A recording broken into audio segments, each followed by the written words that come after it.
Sada ću vam pročitati priču Rđav san. Mali mačar Rodoljub živeo je u kući gospodina Milića. Svakoga dana pustošio njegove zalihe ribe, mlijeka i sira. Jednom se toliko najeo da ga je stomak zaboleo. Zbog toga je te noći jedva zaspao. Trzao se i prevrtao, sanjajući kako ga Rex, pas gospodina Milića, juri po celoj kući. Rodoljub se trgao iz sna sav obliven znojem.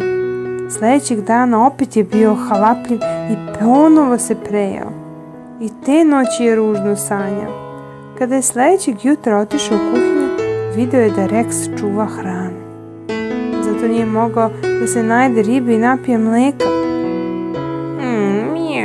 Vrlo važno.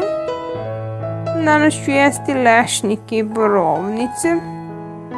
Te noći nije sanjao ništa ružno.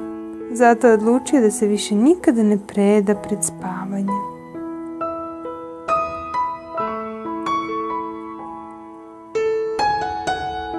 Zato nikada ne treba jesti puno hrane i puno slatkiša pred spavanje da ne bi imali ružne snove, kao mali mačar Rodoljub.